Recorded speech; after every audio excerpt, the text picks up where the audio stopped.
नमस्कार दोस्तों, मैं दीपक पांडे एक बार फिर से आपके अपने YouTube चैनल में हार्दिक स्वागत करता हूं। दोस्तों आज हम बात करेंगे UIDAI को लेकर। UIDAI जिसका हेडक्वार्टर नई दिल्ली में स्थापित है और उसके जरिए ही जो आधार का कार्य है, जो पूरे देशवासियों का एक आधार कार्ड बनाया जाता है, उस संस्था के रूप में वह कार्य करती है। यह एक स्वायत्त संस्था है जो एनरोलमेंट एजेंसियों के जरिए समय समय पर अपने ऑपरेटर और सुपरवाइजरों को दिशा निर्देश भिजवाती है कि उन्हें किस प्रकार से काम करना है। इसी के मद्देनजर एक आपका नोटिस आया है 6 फरवरी 2023 को। हालांकि आप सभी अगर आधार का काम करते हैं, एनरोलमेंट ऑपरेटर हैं, तो आपको इस नोटिस के बारे में अच्छी तरह से पता होगा। अब हम बात करते हैं कि आखिर इस नोटिस में ऐसा क्या हुआ कि जिसको लेकर यह वीडियो बनानी पड़ रही है। तो दोस्तों आपको बता दें कि 0 से 5 साल तक जो भी नए एनरोलमेंट होते थे, 5 से 18 साल तक जो इनरोलमेंट होते थे और 18 साल से अधिक उम्र के जो भी इनरोलमेंट या अपडेट होते थे, उसको लेकर पहले क्या था, पहले एक सेपरेट फॉर्म था, एक इनरोलमेंट अपडेट का सेपरेट फॉर्म था। उस पर हम लोग जो है फिल करके या जो भी आपका रेसिडेंट होता था उसको फॉर्म देकर फिल करवाकर आप उस पर काम कर देते थे। लेकिन अभी ऐसा नहीं है। 6 फरवरी को ये नोटिफिकेशन आया, उसके बाद से ये हुआ कि आपको अभी 15 फरवरी से लागू हो जाएगा नोटिफिकेशन। इसमें आपको 3 प्रकार के अलग अलग फॉर्म दिए गए हैं, जिसका मैं संपूर्ण वीडियो बनाऊंगा। लेकिन हालांकि एक वीडियो में सभी कुछ को समाहित करना यह बहुत वीडियो लंबी हो जाएगी, इस वजह से सारे फॉर्म को एक साथ नहीं कर सकता। अभी मैं बात करूंगा आपको चाइल्ड का, जो 0 से 5 साल तक जो नए एनरोलमेंट होंगे उसमें आपको फॉर्म को कैसे फिल करना है। हम इस फॉर्म को लेकर बात करेंगे और पूरा फॉर्म आपको भरना भी सिखाएंगे।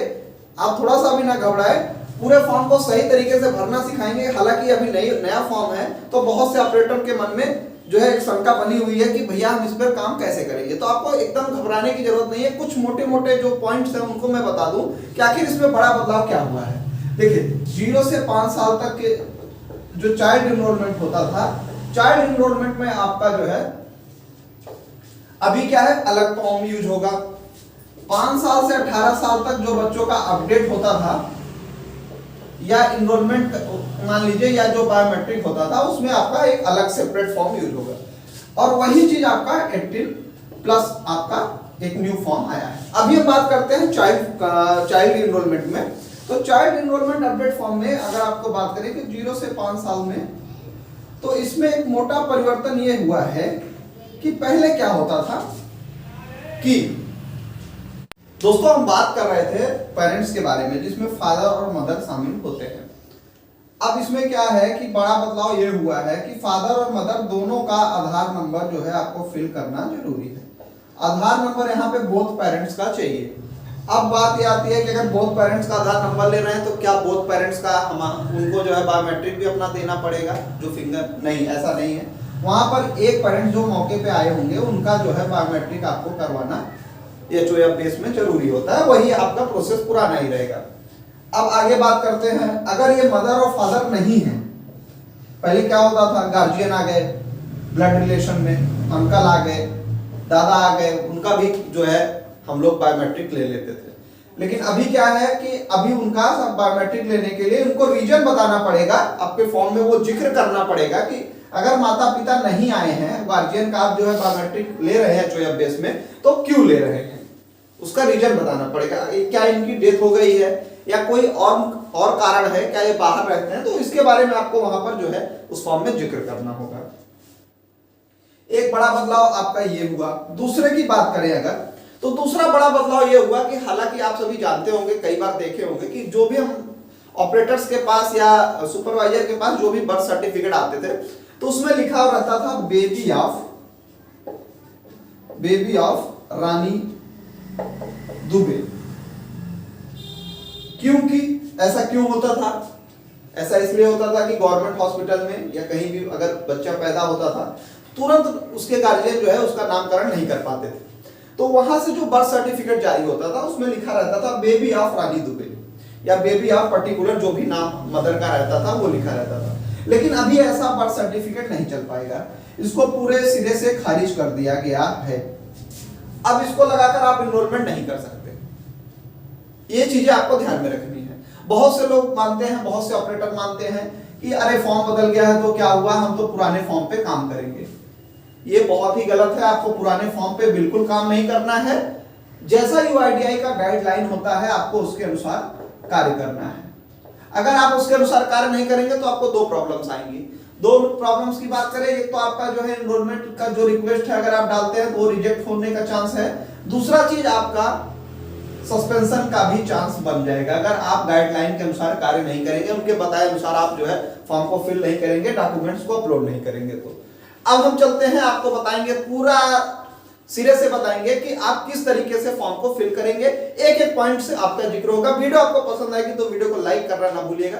तो चलिए अब हम देख लेते हैं कि फॉर्म को कैसे भरा जाएगा। ये हमारा चाइल्ड एनरोलमेंट फॉर्म है 0 से 5 इयर्स के लिए, बच्चों के लिए जो आप नया एनरोलमेंट या अपडेट करते हैं। तो हम बात करते हैं एनरोलमेंट के लिए आप फॉर्म को कैसे फिल करेंगे। देखिए ये बहुत बेहतरीन फॉर्म है, कोशिश करिएगा आप लोग जो है इस कलर फॉर्म का यूज करिए। इसमें G20 का भी जिक्र है, 75 आज़ादी का अमृत महोत्सव। इस तरीके से इस फॉर्म में आपको जो है अपर में ही इस तरह के लोगो देखने को मिल जाएंगे। तो देखिए अभी आपको नया करना है तो आप कैसे करेंगे, न्यू एनरोलमेंट पे क्लिक करेंगे अगर आप नया बना रहे हैं बच्चों का, और रेसिडेंट इंडियन मतलब वो भारत के नागरिक हैं, NRI है तो NRI पे टिक होगा, अपडेट कर रहे हैं तो अपडेट पे टिक होगा। ठीक है, हम नए का फॉर्म बता रहे हैं तो इसलिए नए का। तो इन केस आप अपडेट, अगर आप अपडेट कर रहे हैं तो आधार नंबर फिल यहाँ करेंगे। न्यू एनरोलमेंट में तो पहले से आधार नंबर रहता नहीं है तो उसका जिक्र नहीं होगा। अब हम बात करते हैं अगर अपडेट आप करेंगे तो कौन कौन कॉलम को आप अपडेट कर रहे हैं वहां पे इस पे टिक करना होता है। ठीक है, नए की बात करते हैं, यहाँ पे आपको नाम लिखना है। मान लीजिए बच्चे का नाम है एज पर डॉक्यूमेंट मतलब बर्थ सर्टिफिकेट में अंकित, तो आपको अंकित भर लेना है। POR document, birth certificate with name तो अंकित ही। ठीक है, उसके बाद मेल या फीमेल क्या है तो मेल। डेट ऑफ बर्थ क्या है 18 मई 2019, ये उनकी DOB हो गई। अब यहाँ पे बात करते हैं HUF बेस एनरोलमेंट है तो पेरेंट्स का जो है आधार नंबर मैंडेटरी है, दोनों का मैंडेटरी है जैसा कि पहले वीडियो में दिया गया है। तो पहले आप मदर का नाम लिखेंगे। मदर का नाम मान लीजिए उदाहरण के तौर पर रानी यादव आपने लिखा। पिता का नाम राज यादव आपने लिख दिया, जैसे उनके आधार में लिखा है स्पेलिंग वगैरह आप वैसे ही भरिएगा। और यहाँ पे उनका जो है 12 अंकों का आधार नंबर आपको इन दोनों कॉलम में माता का और फिर पिता का आपको फिल करना है। उसके बाद अब बात करते हैं अगर पेरेंट्स नॉट अवेलेबल हैं तो इसका रीजन क्या है, तो यहाँ पे आपको रीजन पूरा भरना है। और रीजन देते हुए तब आपको गार्जियन का नाम जो उनके साथ आए हों, उनके अंकल या ग्रैंडफादर जो भी हो, उनका ब्लड रिलेशन गार्जियन नेम भरना है, उनका आधार नंबर भरना है। इस कॉलम को आपको तब भरना होगा जब वहां पे पेरेंट्स अवेलेबल नहीं होंगे, ये आपको ध्यान देना है, नहीं तो इस कॉलम को आपको जो है सादा छोड़ देना है। डॉक्यूमेंट प्रोड्यूस क्या दे रहे हैं आप, बेबी ऑफ, जैसा कि मैंने पहले बताया बेबी ऑफ ये नहीं चलेगा, नॉट अलाउड। ठीक है, तो आप यहां पर जो है पासपोर्ट दे रहे हैं नहीं, बर्थ सर्टिफिकेट आप दे रहे हैं, यहाँ पे क्लिक करेंगे। पासपोर्ट रहेगा तो यहाँ पे क्लिक करेंगे और पासपोर्ट नंबर आपको फिल करना होगा। ठीक है, ये हो गया। अगर बच्चे अनाथ आश्रम में रहते हैं, अनाथालय में रहते हैं तो उनके लिए ये वाला कॉलम है document base enrolment UIDAI standard certificate. जो अनाथालय के जो मेन वहाँ पे केयर टेकर होते हैं उनका मोहर साइन रहता है, तो ये आप जो है UIDAI फॉर्मेट पे भी कर सकते हैं। इसको यहाँ पे टिक करके लिखा भी है only of child care institution, जो बच्चों की देखभाल करते हैं, ऑर्फेन होते हैं, अनाथालय होते हैं, अनाथ आश्रम होते हैं, उनके द्वारा ये वाला चीज भरा जाएगा। अब CO में नेम ऑप्शनल कर दिया है, आप भरिए। यहाँ पे पिता का नाम, या अगर फादर का जो है आप अंगूठा लगवा रहे हैं तो यहाँ पे पिता का नाम भरते हुए पूरा एड्रेस भर दीजिएगा, मोबाइल नंबर और सब डिस्ट्रिक्ट, तो इसको आप पूरा भर दीजिएगा।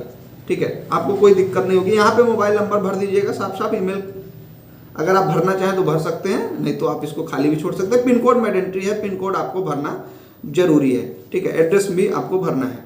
अब डेमोग्राफी अपडेट कह रहा है तो डेमोग्राफी अपडेट में आपको नेम ऑफ द डॉक्यूमेंट का बात कर रहा है, तो यहाँ पे डेमोग्राफी अपडेट में POR में आप बर्थ सर्टिफिकेट लिख सकते हैं। बर्थ सर्टिफिकेट आप लगा रहे हैं तो बर्थ सर्टिफिकेट।